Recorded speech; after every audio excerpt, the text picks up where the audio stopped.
Docteur, qu'avez-vous vu? Madame, je suis désolé, mais vous devez aller dans un plus grand hôpital, votre cas est trop lourd à gérer pour nous. Docteur, quel endroit encore est le plus grand hôpital? Le premier hôpital où je suis allé m'a transféré au suivant, celui-là m'a dirigé vers votre hôpital, et vous m'avez dirigé vers un autre? Cela signifie-t-il que la maladie est plus grande que l'hôpital? Madame, voyez, je vous conseillerais de voyager à l'étranger, et il faut le faire très vite, sinon vous mourrez, vous n'avez que 2 mois à vivre. Docteur, je n'ai pas d'argent, je n'ai même personne pour m'aider, que dois-je faire? Je ne veux pas mourir. Vous pouvez courir, chercher si quelqu'un peut vous aider, peut-être des amis, et être rapide, comme je l'ai dit, vous n'avez que 2 mois à vivre, si vous n'avez pas commencé le traitement, aussi vite que possible. Qu'est-ce que j'ai fait pour mériter cette maladie? N'est pas une raison de pleurer, cherchez juste de l'argent, vous pouvez maintenant y aller, pour que je puisse voir une autre personne. Où dois-je aller? Je n'ai personne pour m'envoyer à l'étranger, je ne veux pas mourir, je ne peux pas mourir de cette façon, je n'ai pas encore atteint le but de ma vie sur cette terre. Je dois faire quelque chose, quitte à mendier d'une porte à l'autre. Entrez. Joy, tu pleures, j'espère qu'il n'y a pas de problème. Il y a un problème, le médecin a dit qu'il ne me restait que 2 mois à vivre, si je ne voyageais pas à l'étranger pour me faire soigner et que je n'avais pas d'argent, c'est pourquoi je suis venu voir si vous pouviez m'aider, avec n'importe quoi. Ma sœur, tu sais comment sont les choses, des difficultés partout, j'aimerais pouvoir aider, mais pour être honnête, voir quelque chose à manger est même un problème, mais je prie pour que tu vois une aide. Ok, je t'ai entendu. J'aimerais avoir de l'argent, ça ne me dérangerait pas de la parrainer seule, c'est une si bonne fille, mais je ne peux rien faire, je n'ai rien. Vous êtes les bienvenus. Frère Peter, j'ai besoin d'aide, je suis en train de mourir, aidez-moi, j'ai besoin de 5000 dollars pour voyager à l'étranger, s'il vous plaît aidez-moi avec tout ce que vous pouvez m'aider, le médecin a dit qu'il me restait 2 mois à vivre, si je ne voyageais pas à l'étranger pour un traitement, il a dit que mon cas est plus qu'ils ne peuvent gérer. Comment cela se peut-il maintenant que le pays est difficile? Les choses empirent tous les jours, même l'argent pour manger est un problème, vous voyez? Comme je vous parle maintenant, si vous me jetez et que vous fouillez tout dans cette maison, vous pouvez pas voir 100 dollars. Les 50 derniers dollars que j'ai sont ce que je viens de donner à mon propriétaire, jusqu'à ce que je reçoive l'argent restant, car il me dérange et menace de jeter mes affaires si je ne paye pas le loyer de ma maison. Oh ma sœur, je n'ai pas, si j'ai je ne te permettrai pas de mendier pour ça. Je comprends. Oh pourquoi cela arrivera-t-il maintenant? Ça veut dire, c'est comme ça que je vais mourir? Oh non. Joie, que se passe-t-il? Tu murmures et pleures en venant, j'espère qu'il n'y a pas de problème. Tantine Rina, ma vie est finie, je meurs, je n'ai plus beaucoup de temps sur cette terre. Dis qui? Dit le docteur, il a dit qu'il ne me restait que 2 mois à vivre. Dieu merci, vous avez dit que c'est un médecin, un simple humain qui l'a dit, et sous tous les angles, les médecins ne sont pas Dieu, je ne suis pas intéressé par ce que les médecins ont dit, car ils sont des êtres humains comme moi et vous, ce qui m'intéresse, c'est dans ce que Dieu a dit. Avez-vous des nouvelles de Dieu? Est-ce que Dieu a dit que vous mourrez, dans 2 mois, ou vous avez choisi de croire ce que votre prochain a dit? Comment puis-je entendre Dieu? S'il vous plaît aidez-moi, je ne veux pas mourir. C'est pourquoi je vous le dis, ne vous inquiétez pas de votre vie, de ce que vous mangerez ou de ce que vous boirez, ni de votre corps, de quoi vous vous vêtirez, la vie n'est-elle pas plus que la nourriture, et le corps plus que le vêtement? Matthieu 6 verset 25, jetez sur lui toutes vos inquiétudes, parce qu'il prend soin de vous. 1 Pierre 5 verset 7, pourquoi, même les cheveux de votre tête sont tous comptés, ne craignez pas. Vous valez plus que beaucoup de moineaux, Luc 12 verset 7, lui qui n'a pas épargné son propre fils, mais l'a livré pour nous tous, comment ne nous donnera-t-il pas aussi toutes choses avec lui? Romains 8 verset 32. Demandez, et il vous sera donné. Cherchez et vous trouverez.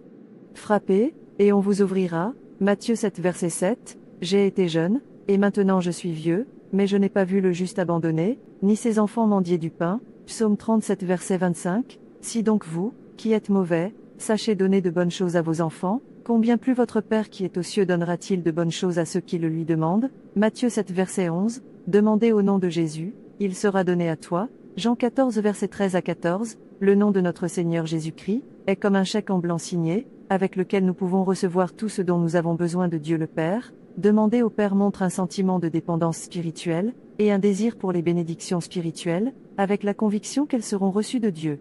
Demander au nom de Jésus, et non à cause de notre justice, c'est reconnaître notre indignité, recevoir toute faveur de Dieu, sauf par une pleine dépendance, sur Christ notre justice. Le Seigneur Jésus a dit, que le Père nous donnera tout ce dont nous avons besoin, à cause du Fils. Le Seigneur est allé plus loin en disant que le Père nous aime tendrement, parce que nous avons aimé le Fils, et avons cru que le Fils venait du Père. Par implication, ceux qui aiment le Christ et croient en lui, sont ceux qui ont donné leur vie à Christ. Par la nouvelle naissance, ces personnes se sont repenties de leurs péchés, et déjà purifiées par le sang de Jésus.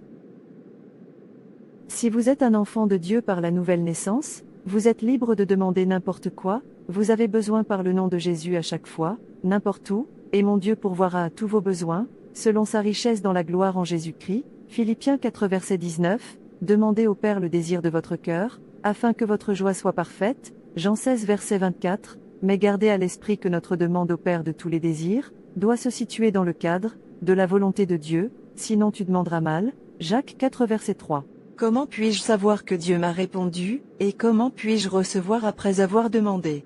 Si vous voulez recevoir quelque chose de Dieu, après avoir demandé, oubliez le problème, croyez que c'est fait, n'y mettez plus votre esprit, voyez ce problème comme quelque chose qui a été réglé, peu importe ce qui se passe après que vous ayez prié, ne doutez pas à cause de cela, même si les douleurs augmentent, voyez en fait la douleur comme un signe de guérison, ne dites pas qu'elle s'aggrave, car dès que vous avez dit cela, le doute entre dans votre cœur, et quand vous avez commencé à douter de vous ne recevra pas, car douter, c'est rabaisser Dieu, et Dieu est ce.